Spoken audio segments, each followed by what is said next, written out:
Hey guys, okay, we're back for our oceanography lectures. We will have three of them, plus a couple of meteorology lectures, and that'll do it. I figured out some things with PowerPoint and Camtasia. First of all, I'm down here in the corner. Hi, okay. And yeah, I figured out some things on the back end that make my life a little bit easier. You'll see them as we move along. So anyway, we want to talk about oceanography. And the first thing we kind of want to talk about is the ocean floor, which, if you've taken a whole class in oceanography, you've talked about, and you know that it has a lot to do with plate tectonics, and we've kind of already done plate tectonics, and so we'll be good to go there. This ought not take long. There's also not a lab on the ocean floor, so I won't be talking about a lab at the end of this because there isn't one. There is one for ocean water and ocean life, which I'll be talking about next time. And we might have one for beach erosion if I can find it. We'll talk about that too. So anyway, so so the ship you're looking at here is the Joydays Resolution. It is a scientific drilling ship.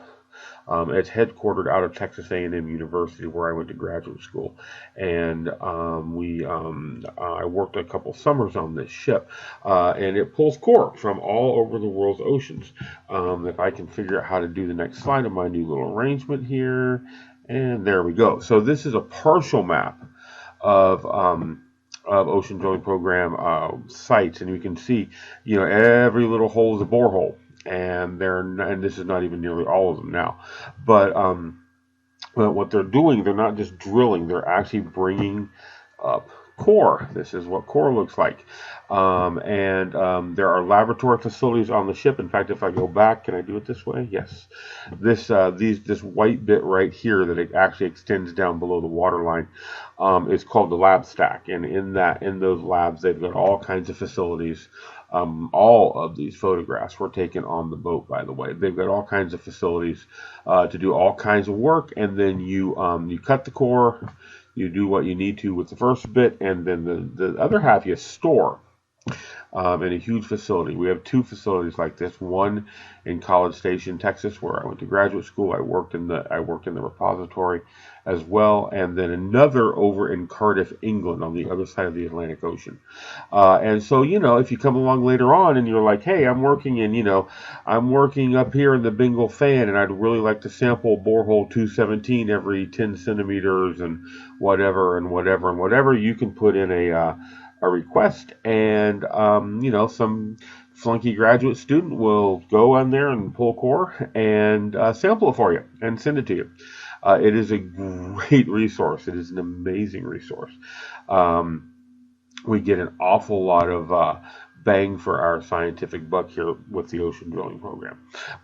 So a lot of what we're going to talk about today that we understand about the seafloor comes from programs like this. It's not just us. We have an ocean drilling program.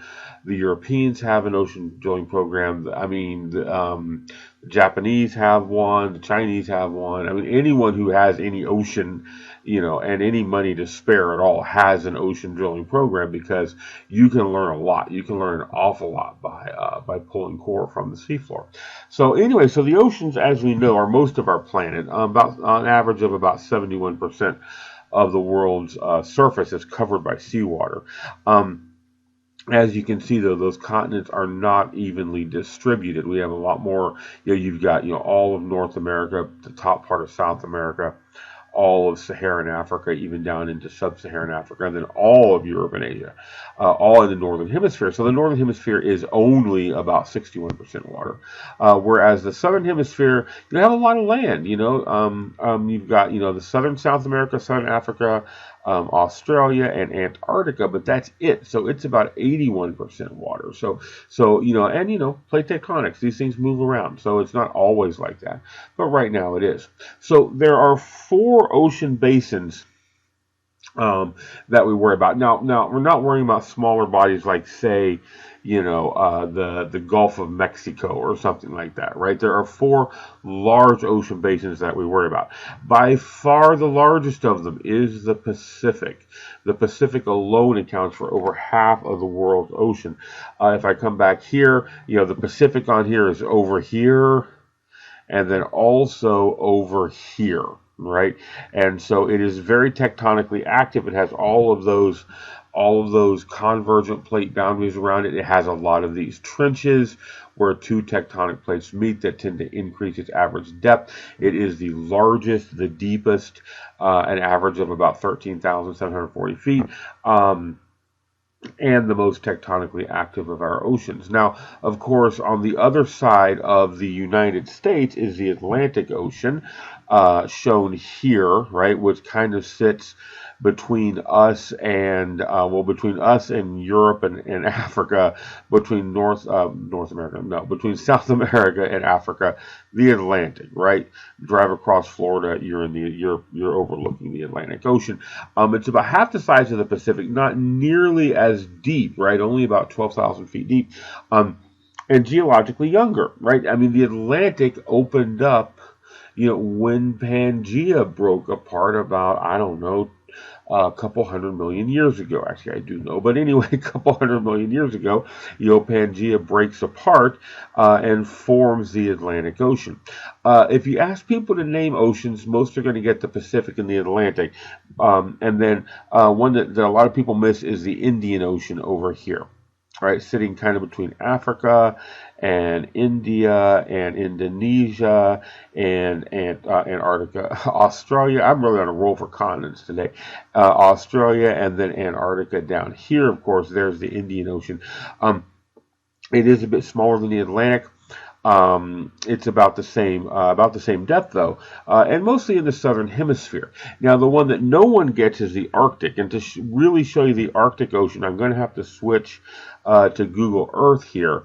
But as I do that, we can see, if I swing this thing up to the north, there's the Arctic Ocean here, right?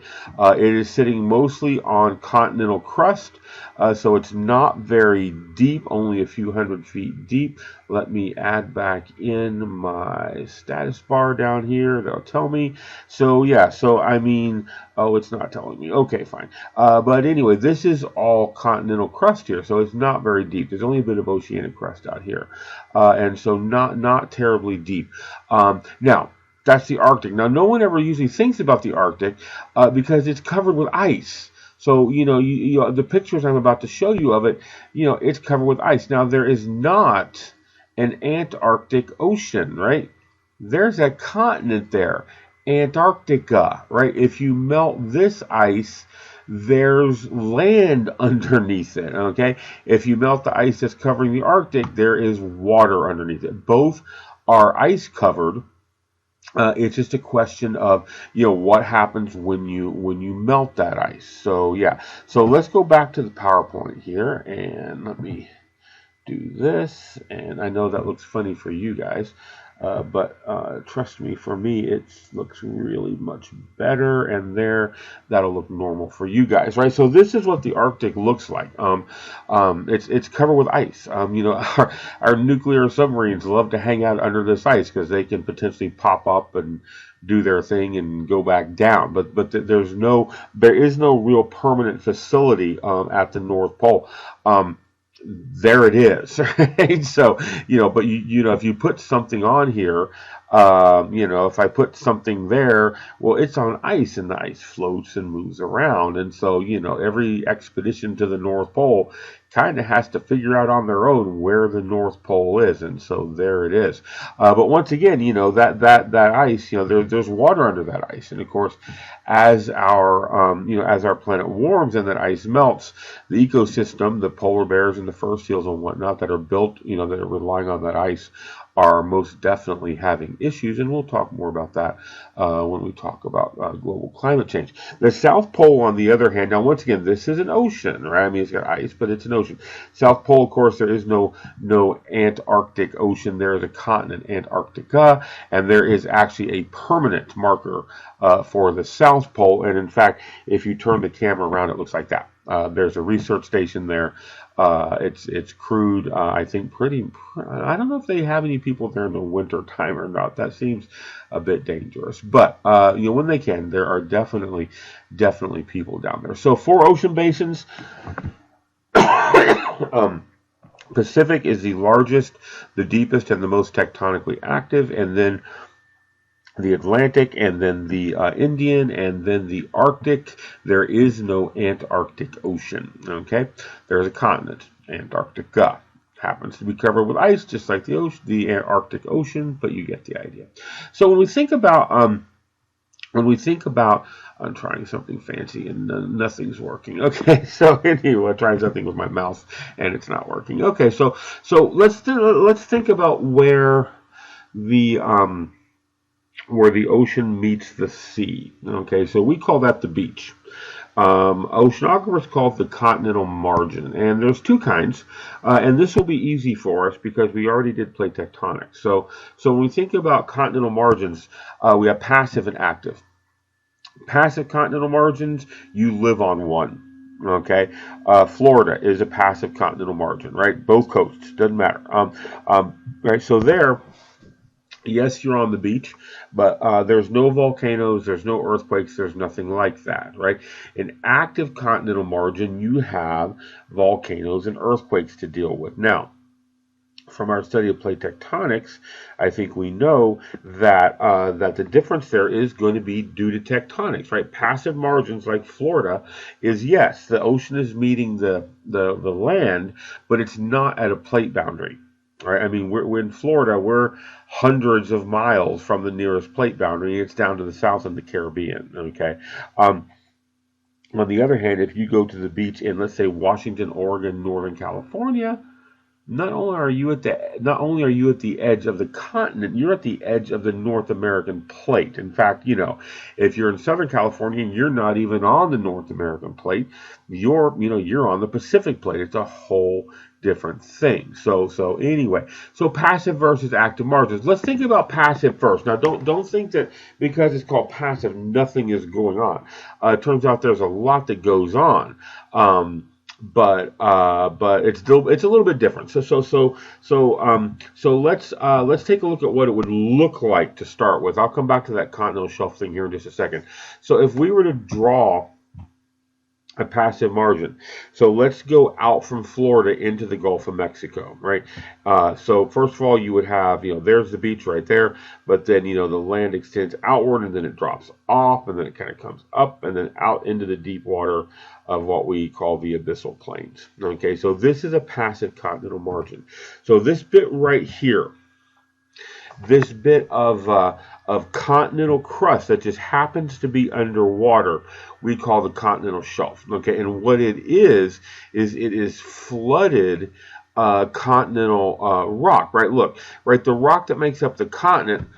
No, I'm not dying. The rock that makes up the continent doesn't care where the beach is, right? It's not going to stop right there. It's going to extend outward here, right? So geologically, the continent extends outward, right, out here. Let me show you on Google Earth real quick. And so if I bring that up and let's go to Florida, and I look right off the west coast of Florida, you can see this very large bit of continental shelf, a couple hundred miles worth of continental shelf, making its way, what is that, about a quarter of the way across the Gulf of Mexico.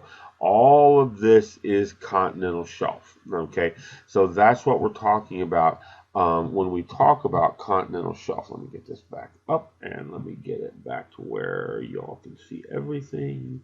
There. Okay, so continental shelf right there. Now, because that water is shallow, a lot of the ocean's productivity is there. Now, when we're talking about oceanography and I say productivity, I mean biological productivity, right? I mean,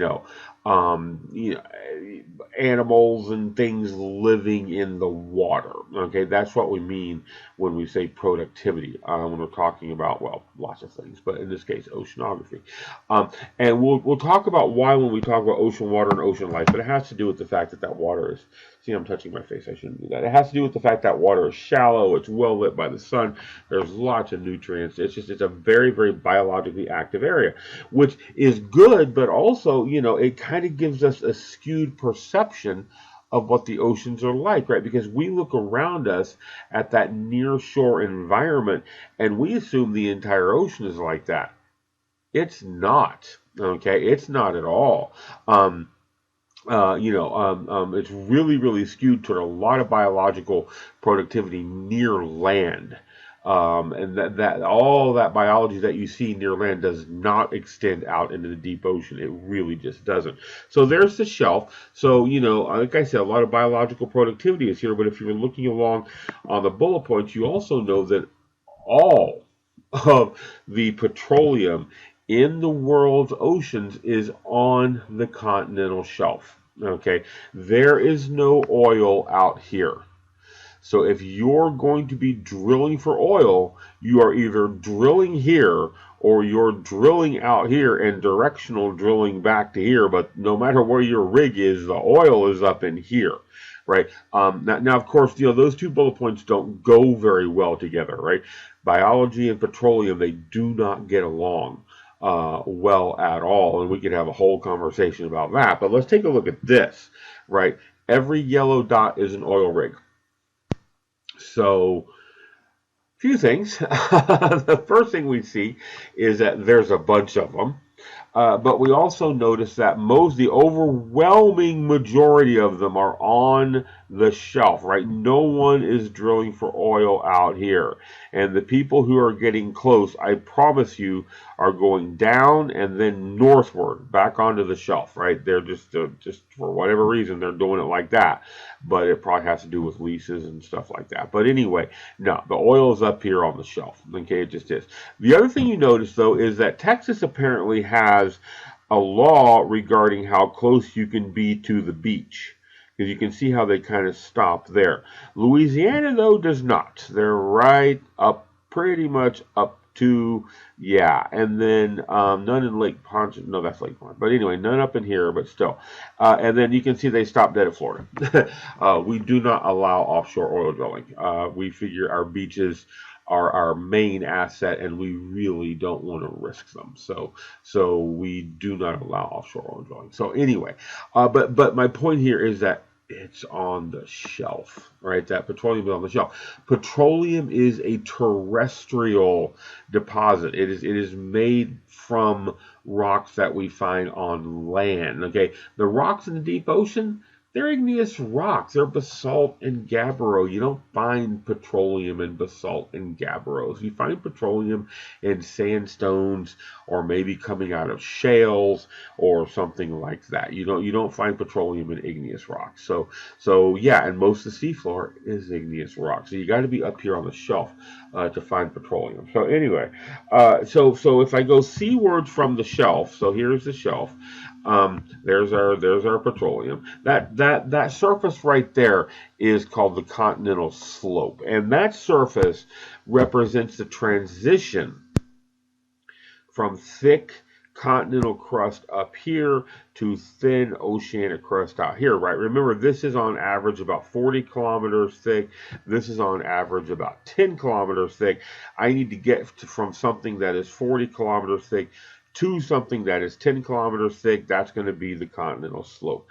I drew it too steep. Everyone always draws it too steep. They just do. Okay. It's sloping somewhere between, if I come back here, somewhere between 5 and 25 degrees. So it's about like walking from the shallow end of a swimming pool to the deep end of a swimming pool. Hold on. So, like I said, it's like walking from the shallow end of a swimming pool to the deep end of the swimming pool. So it's not it's not what it looks like here, right? It's not this huge cliff that you're going to go rolling down or something like that. Now, interestingly though, on this continental slope, there are something called submarine canyons, and submarine canyons are these huge underwater canyons that are formed by turbidity currents. A turbidity current is kind of a complicated thing, but basically it's an underwater landslide, and we can kind of think of it that way. That's fine. It's an underwater landslide. And so as these turbidity currents flow down slope, what they're going to do is they're going to carve out canyons. Here's a big one. This is Monterey Canyon. Off the coast of California, and you can see this huge canyon wandering down through here. Now, a lot of times earthquakes will set off turbidity currents, and so it kind of makes sense that you would have this huge canyon kind of, off the coast of California. That makes sense. We have them too. Let me go back to Google Earth real quick and show you.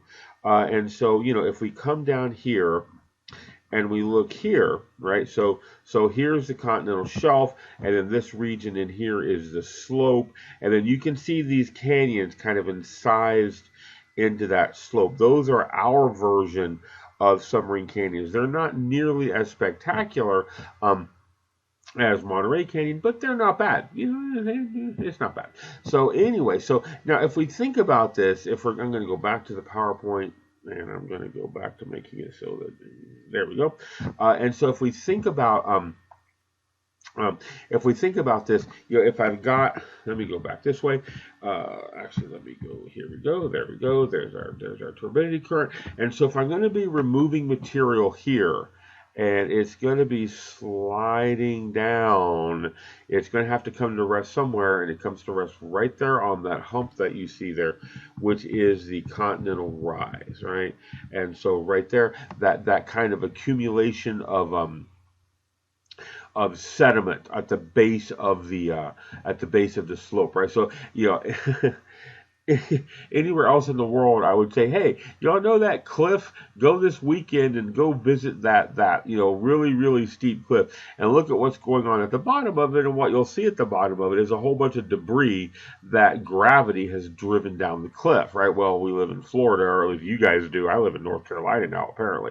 But anyway, coming down that slope, you're going to have a lot of material washed down onto what we call the continental rise, right? And so that's a passive margin, right? Don't be fooled by the word passive. There's a lot going on here, but nevertheless, passive margin.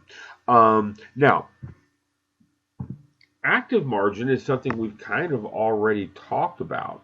And this is, we've talked about it already, and when we talked about it before, we called it an ocean-continent convergent plate boundary, right? This is just an area where crust is being pushed back down into the mantle, right? And so, look, right, we get that, right? There, right? So, an ocean-continent convergent plate boundary, right? You got mantle coming, not mantle, you got crust coming this way, getting pushed down into the mantle, earthquakes shallow deep along the Wadati-Benioff zone, melting, rising volcanoes on the backside. You get a trench right here of, fairly deep water, fairly near shore. And then the one thing that we kind of want to add to this is, do you see this little bit of sediment right there? Right at the plate boundary. That is called an accretionary wedge.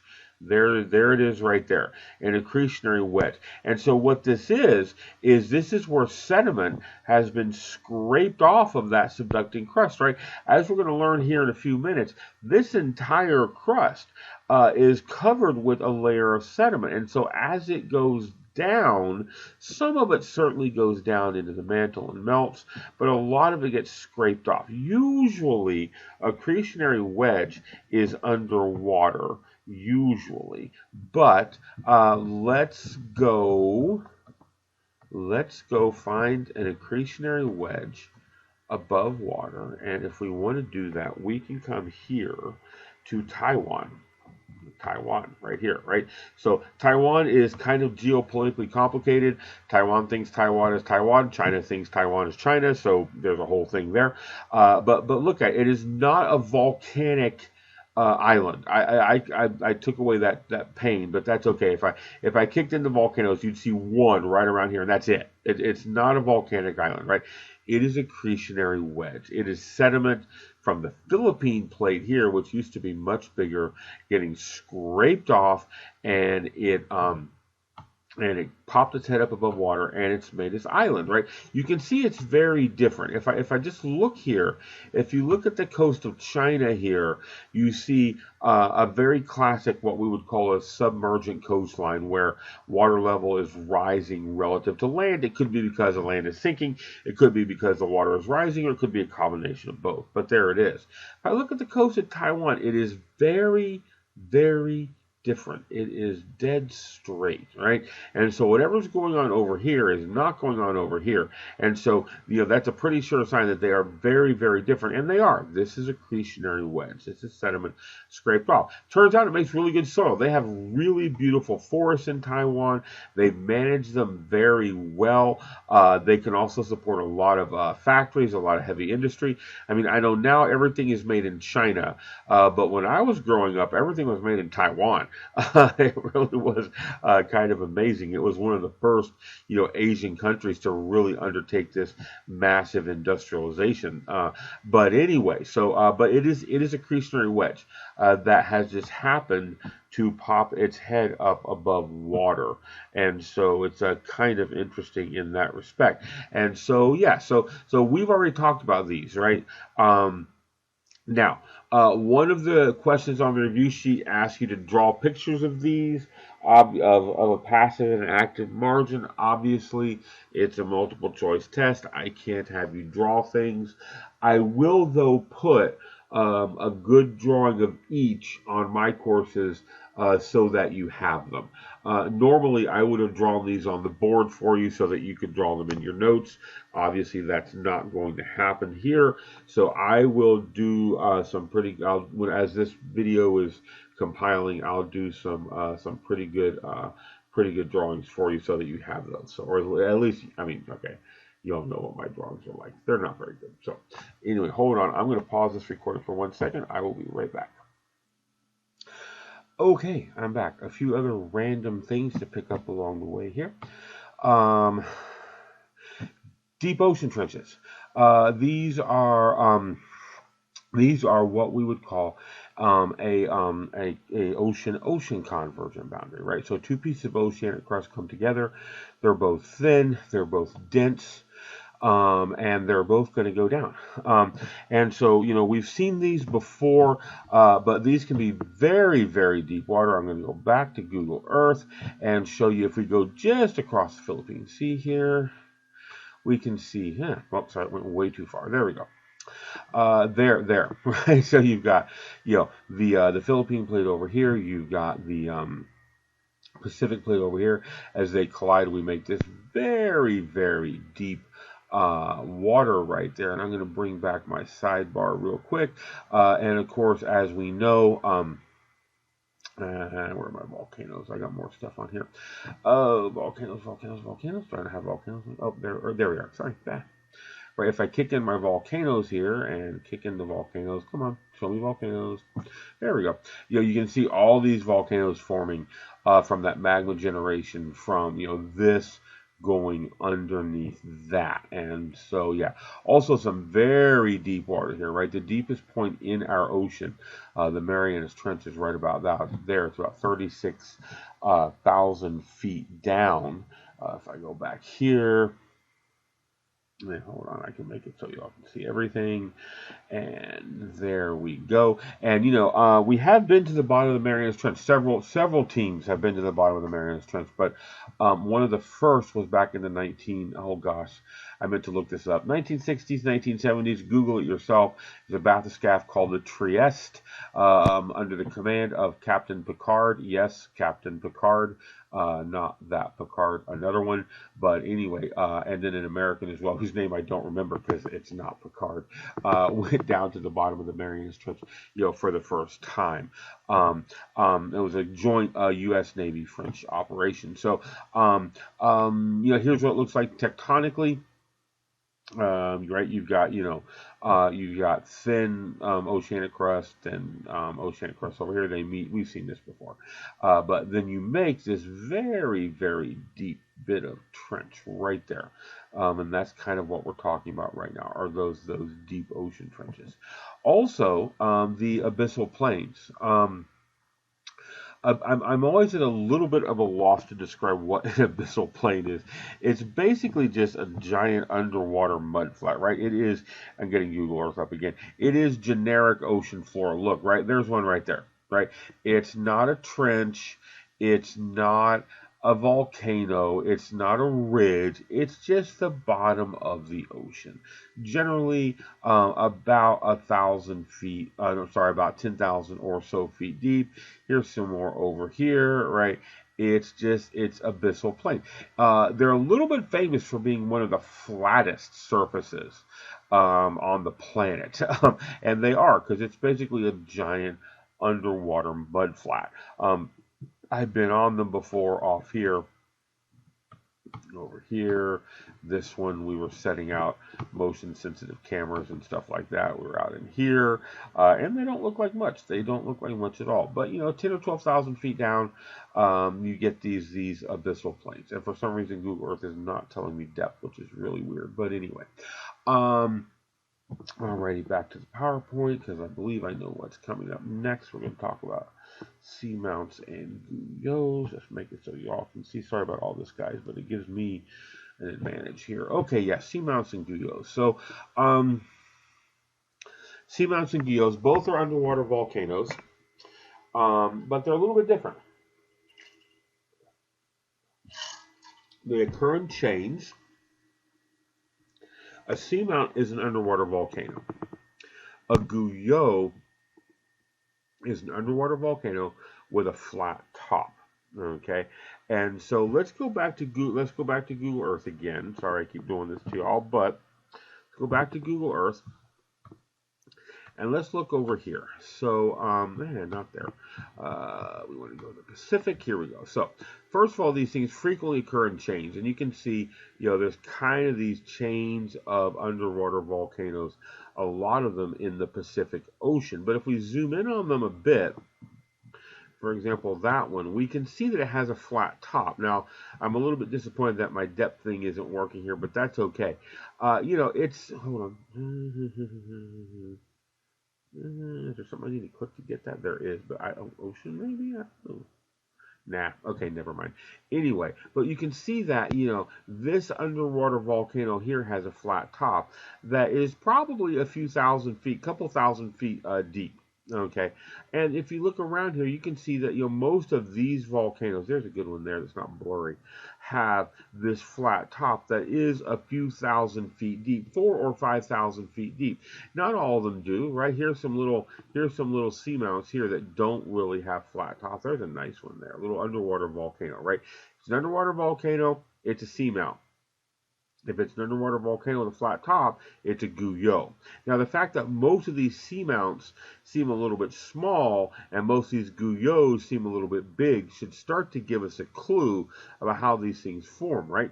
This top got cut flat by wave action, right? It poked its head up above water and got cut off by wave action, but it's sitting 4,000 feet down.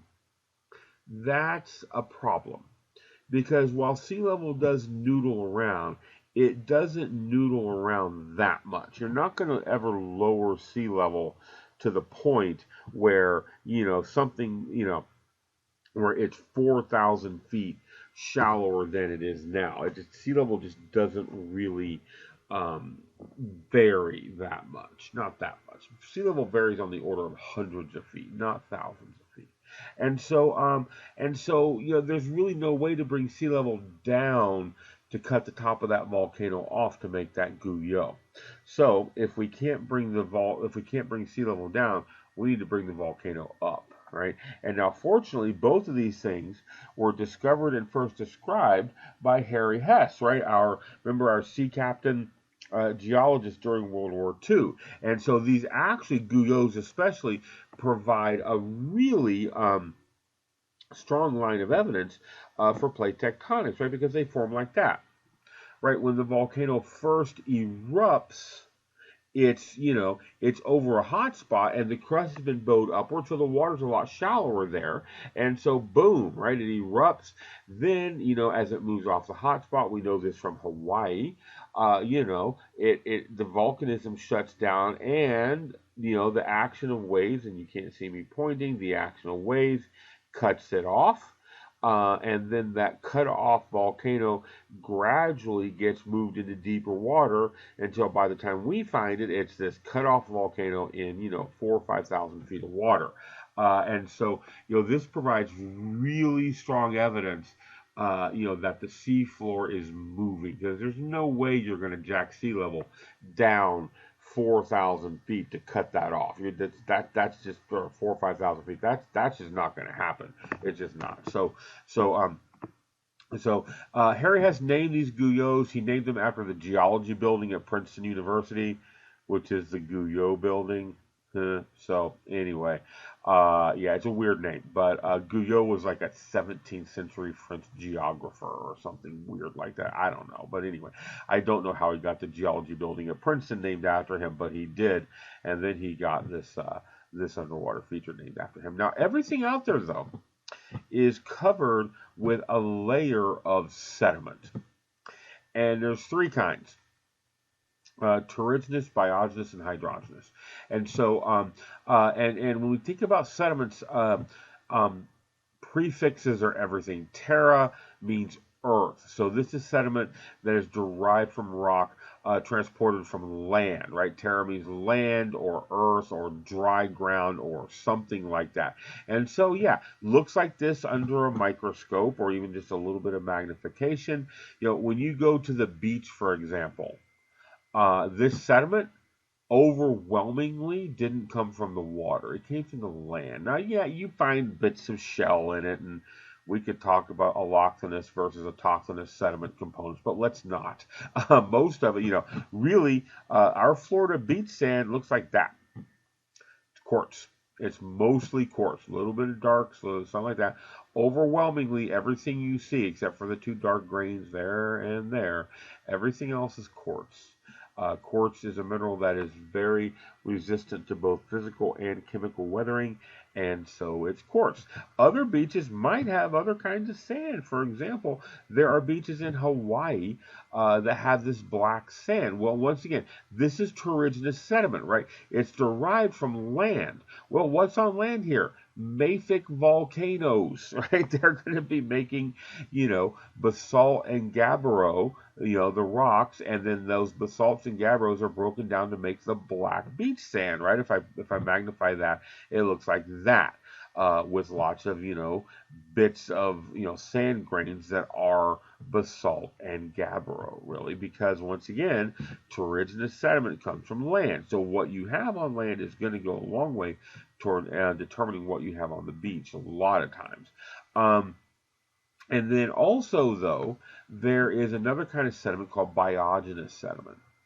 Biogenous sediment, as the prefix implies, is formed from biological remains. Okay, and so this is sediment that's derived from skeletal remains of usually microscopic organisms. Technically, though, a clamshell on the beach, biogenous sediment. Especially if you break it up, then it's really biogenous sediment. But really, what we're really talking about are all these little creepy crawlies that live in the water. There's all kinds of stuff. There's diatoms living in there. There's radiolarians living in there. There's foraminifera living in there. There's coccolithophores. There's all kinds of stuff.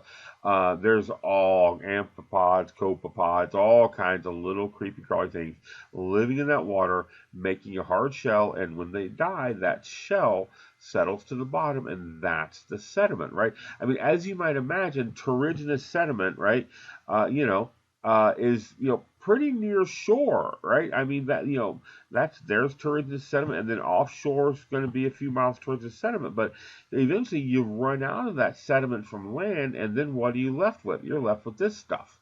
You're left with these biological remains. And so now you're going, yeah, but how much of that could there actually really be? Oh, there could be a whole bunch. There could be a whole bunch of it, right? These are the White Cliffs of Dover, and I won't go back to Google Earth. I will spare you that. But they sit at the closest approach between France and England, and so they have literally for thousands of years guarded England, right? I mean, if you're going to invade England, you do not want to be at sea any longer than necessary, okay? For one thing, the weather is terrible, but for another thing, if you're floating around out there too long, the British Navy's going to find you and they're going to chew you to shreds. And so you want the closest possible passage, and the closest possible passage brings you to England like there, where now you're facing this cliff, right? And so there's your little bit of military history for the day, but and the English are awfully fond of their White Cliffs of Dover, and there's lots of pictures of the White Cliffs of Dover and Supermarine Spitfires flying around and stuff like that. But anyway, geologically, this is that.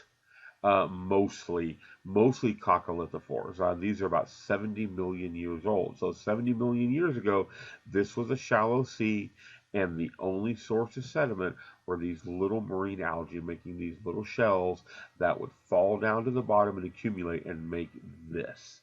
And so, yeah, biogenous sediment can be very, very common depending on where you're looking. And then our third kind of sediment is hydrogenous sediment. So hydro means water. So this is sediment that precipitates out of the water. So hydrogenous sediment is a lot like chemical sedimentary rock. In fact, the line between them can be awfully dang blurry. There's manganese nodules, calcium carbonate, which is limestone, metal sulfides, which is weird chemicals with sulfur and metals and things, and then evaporites, which I'll show you too. But here's a manganese nodule. This is kind of weird, guys. Manganese is an element in on the periodic table, maybe not one you've heard of, but it is a very important element for industrial grinding. I think you need it to arc weld. There's a number of things that it is needed for, and it is just laying around. There are just balls of it laying around on the seafloor.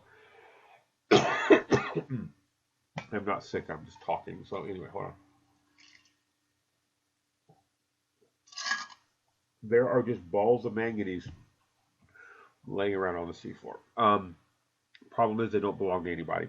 Via international treaty, anything kind of outside of your territorial waters doesn't belong to you, doesn't belong to anyone. So there is just manganese laying around out there waiting for someone to come and get it. And so we'll see how that works out. But anyway, evaporites are kind of interesting. Evaporites are what you get when you evaporate seawater. And so let's take a look real quick. I'm almost done, as you know, but let's take a look real quick at another area. And that is, we'll come over here. I don't want any of that ocean stuff. I was trying to get my depth thing back and it wasn't working. Okay, so anyway, let's go like this, and let's go where we need to be. There we are. Okay, so here. And so let's look here, right?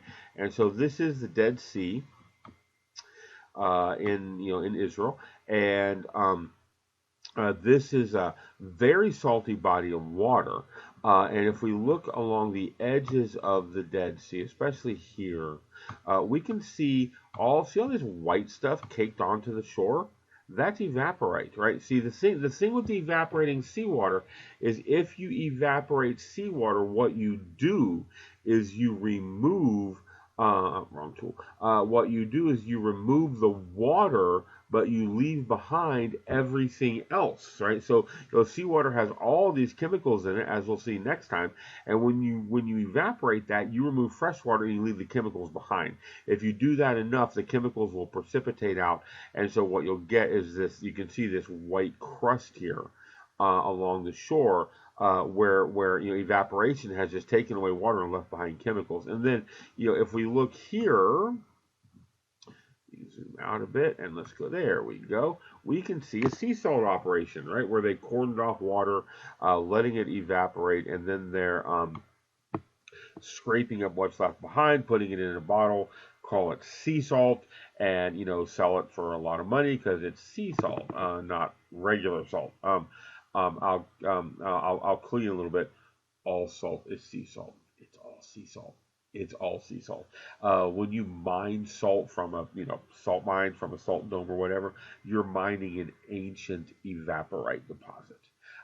It's just it's just been sitting underground and moved around and done weird things because it does weird things. But all salt is ultimately sea salt. It's just when you buy it, it's been iodized and whatever and processed whatever. But anyway, so evaporites, right? What you get left behind when evaporate seawater, and of course there is. Oh, let me get my thing back here. Here we go, and there we go. And of course, there is a story in the Christian Bible about the destruction of the cities of Sodom and Gomorrah, and as Lot and his family were fleeing the destruction. God said, "Don't look back, don't look back." And of course, Lot's wife looked back, and she got turned into a pillar of salt.